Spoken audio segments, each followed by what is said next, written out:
Hi, my name's Ian Wallace. I call myself the Messed Up Counsellor, which is quite an intriguing name.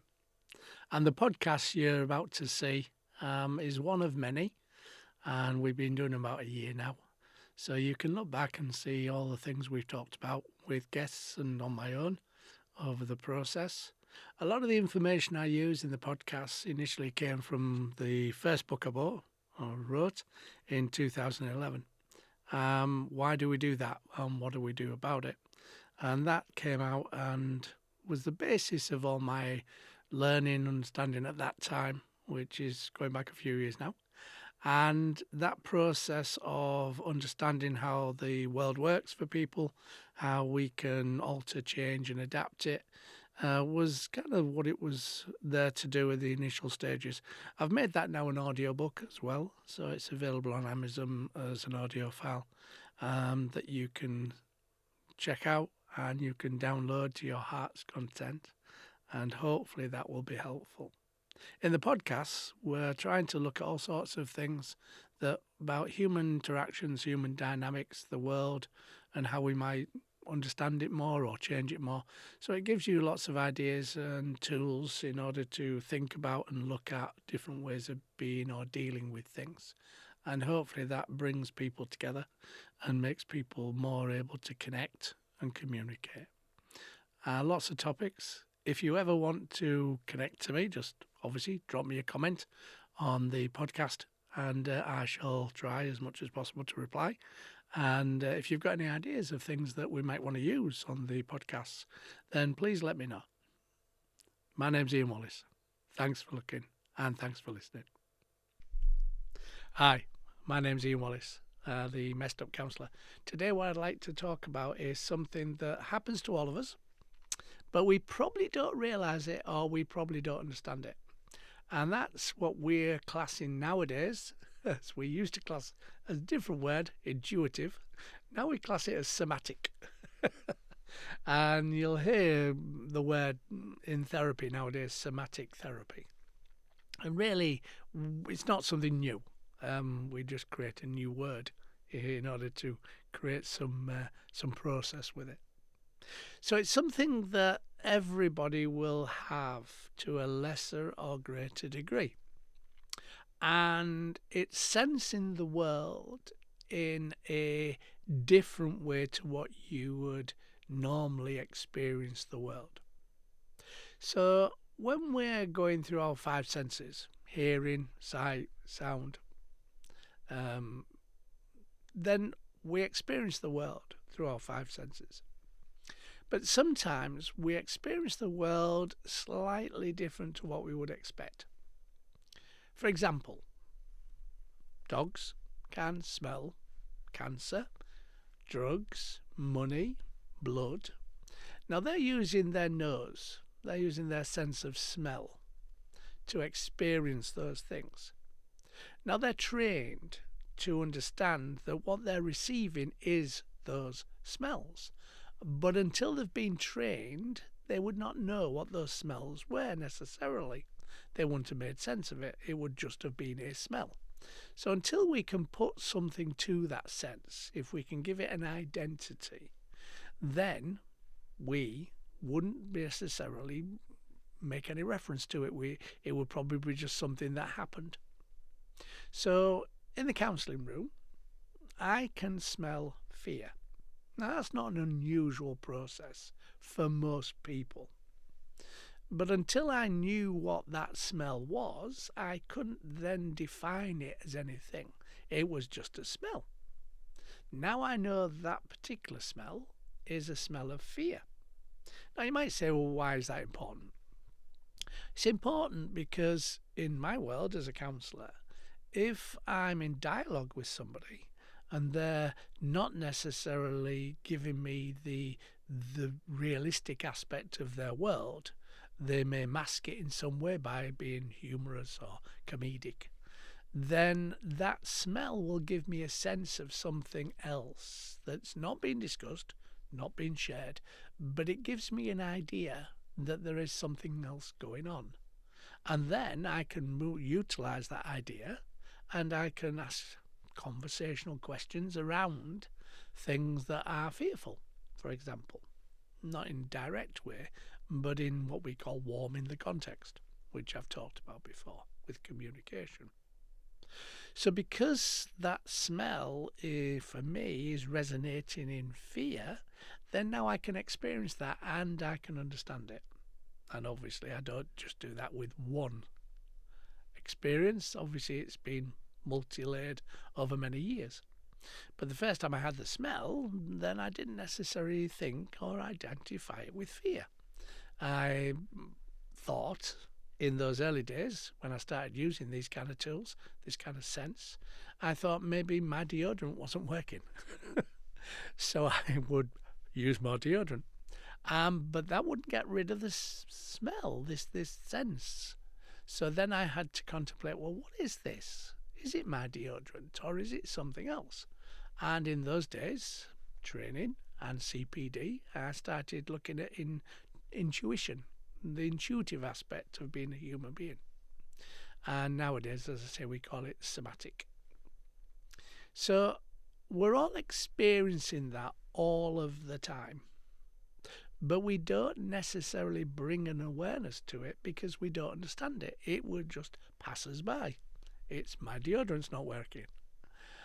But if we can explore those other things that's happening to us and we can bring reference to it and we can check it out, make sure it's true, obviously, because there's no point in reacting to something that isn't. So when you have a reaction, anything, and it doesn't have to be a smell. I was just using that as an example. It could be a feeling. It could be an emotion. It could be something that defines or doesn't define something, but happens on a regular basis.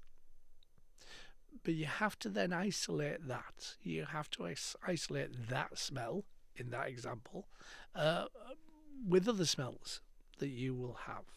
So diffusers and things, food and, things that would naturally smell, then you have to isolate that particular smell. So when we're looking at the world, when we're interacting with the world, a lot of these things are happening all the time to us without us even realizing, as I've said. So we need to kind of say, right, okay, what is that? Instead of ignoring it or just letting it pass us by. So people will have a natural reaction to possible fear or situation scenarios. Now, people will say, I got a shiver down the back of my head. That's a natural one. But we don't know what that is. But if we start identifying that and placing it and saying, well, okay, every time I have this feeling, this is something that's happening to me or could happen to me, then we can have those kind of awareness processes. We can build that understanding of the world in a much deeper way. So as we're feeling those things and thinking those things, seeing those things. So this sounds weird, and it does sound weird. But in my world as a counsellor, it brings an awful lot of possible understanding, which I would check out. I wouldn't just assume that I was correct. But it kind of gives me more information, more ideas, more understanding.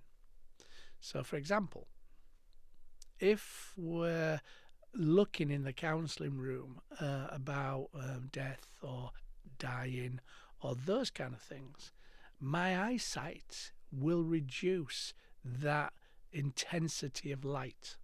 So the lights will seem like they're dim. Now again, this is a very weird process to contemplate.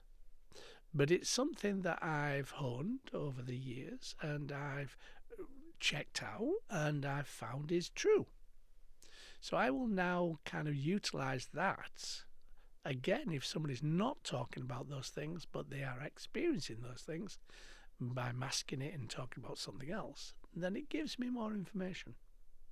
And we all do this, as I've said, human beings. Our sense of the world is through our five senses. But when we're trying to contemplate what it is. So when we're talking about that somatic experience, then in the counselling world, we call that possible transference. So it's something that the client's doing or bringing into the room, either through thoughts, ideas, feelings, emotions, whatever they're doing, body language, the whole range of ways of interpreting the world. Dyslexia rules. And that process means that if I engage with that, which I am doing in a counselling room, obviously, I'm in that process. It's an action-reaction process between two human beings or more. Then I have to know which bit's me and I have to know which bit's them. Now, that's not an easy process. But sometimes we will think it's us. My deodorant isn't working. But actually, it's something they're giving me. Now, when we're working in a counselling setting or with other people directly, even friends or family, then we will be getting this information from them. We will be receiving that process, that ideas, information, smells, sights, whatever it is. We then, because it's a two-way street, communication, interaction, we then give them our process of that process. So it's kind of like sonar, if you can imagine, from ship to ship. So if you imagine a ship on the sea, and underneath the sea there's a submarine. Now the submarine knows the ship's there by sonar, by radar. And they pick up that blip. You've seen it on the TV, you've seen it on films. So that blip tells them there's something in the vicinity. Now, as soon as they get that blip and they realise it, then the other person gets the blip as well, that they're there. So it's a two-way process. It's not a one-way process necessarily. And so we have to then try to understand what that blip is. So try and understand in that scenario, in that example, what the ship is or what the submarine is, how big it is, whether it's friend, whether it's foe. There's a whole range of backwards and forwards process that's going to try and enable that to be understood. And that process means that in that dialogue between the two vessels, then there's going to be an interpretation from the person that's got the headphones, that's hearing the sonar. And their world will have been given lots and lots and lots of different blips and bongs and sounds to enable them to understand what that particular sound means. And that's the same as the dogs with the scent. They're hearing, the operator are hearing through headphones or through a speaker a sound, and then they're interpreting that sound. So we do this with human beings, but it's a very individual process. So it's not going to be the same sound for every radar operator. You have to build up your own understanding of what your interpretation of those things are. So as we're working, we're going backwards and forwards with these kind of ideas, these thoughts, these senses in the room with the client. Now we do that without even thinking. It's part of our world, as I've said. But if we can understand what those two things are, then we can make sense of it. We can build a library book of information that tells us if I get this smell, that's fear. If I get this visual aspect of dimming of lights, it's some aspect of loss, grief. So we build our library book and we build our understanding. Now this will sound very weird to a lot of people because they don't know they're experiencing these things because they've got nothing to identify it from. But as we work our world, as you work your world, then you will be having these experiences without even realizing. If we can bring attention to it, if we can find out what it is, if we can give a name to it or a sight to it or a smell to it or a feeling to it or whatever, then we can begin to explore that process of the other person's world, which is the reason for doing this.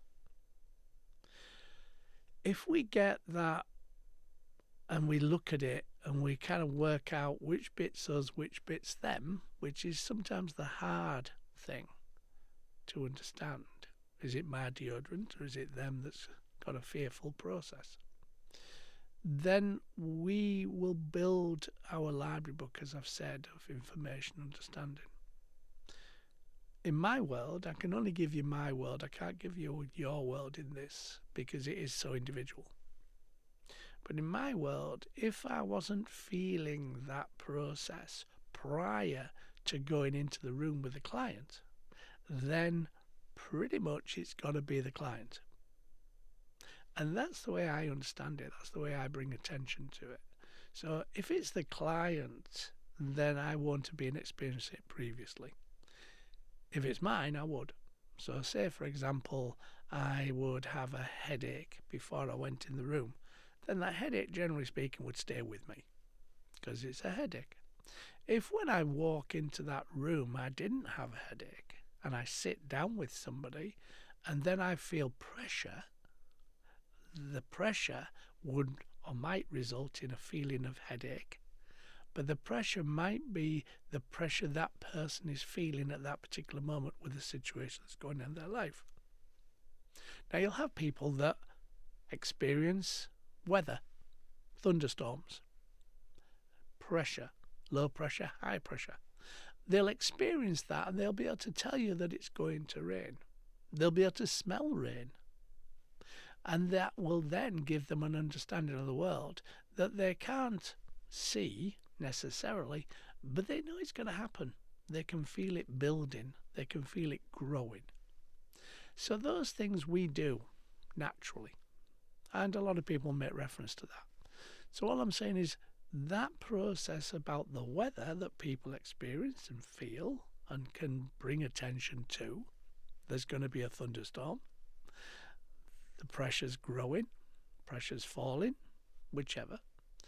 Then that will help them understand the world a bit more and might give them opportunities to go and get an umbrella, put a raincoat on, not go and walk under trees.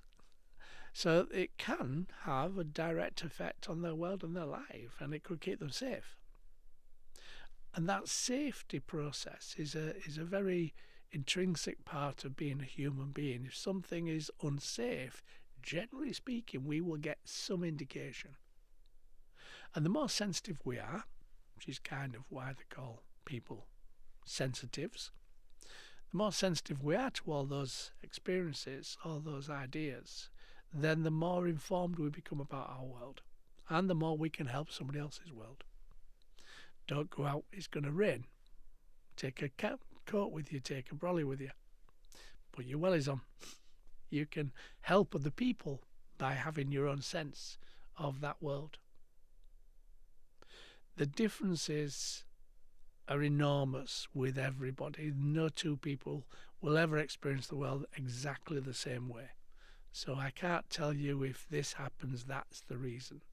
You have to do it with your own sense and your own understanding. But the more you can experience that and log it and be able to then identify it, be able to rely on it, be able to see it's something that is true, then the more you could engage and help and be aware and make your world better, basically. So that might sound a bit of a weird topic this morning, and it is weird in a sense because it's not how we would normally see the world. But it is the world that we live in, whether we are aware of it or not aware of it, it is there. And as such, it can help us understand the world in a lot more. And as I've said, can help us help other people. So try and open up your mind to different ways of experiencing the world. Check them out, see if they work, see if you get the same thing every time. I would suggest if you get a different reaction, it's a different or a slightly different process. And then build up that library book of understanding and feelings and emotions that you're experiencing. Don't just disregard them. Try and think about them. Try and explore them and understand them, because it will help you. in most of your things in the world. Hopefully that's been interesting today. Hopefully it's given you ideas to think about and to look at the world in a slightly different way. My name's Ian Wallace. I'm the Messed Up Counsellor. Take care.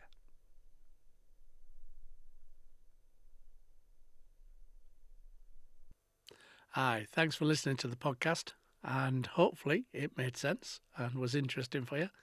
Please subscribe, like and share. With the podcasts, you never know who will be helped by the things we talk about, things we share. We don't normally tell people our problems, but by sharing it and helping other people to understand things. The book Insecurity, It's All About Me, is also available now through Amazon. And it gives you an understanding of what drives insecurity, how insecurity works within our human dynamics, and how you can get a much more secure connection with people. It gives you lots of ideas and thoughts, which is really good. So thanks for listening. Subscribe, like, share, hit the button. And if you've got any comments, please give me them and I'll do my best to answer them. Thanks very much. Take care.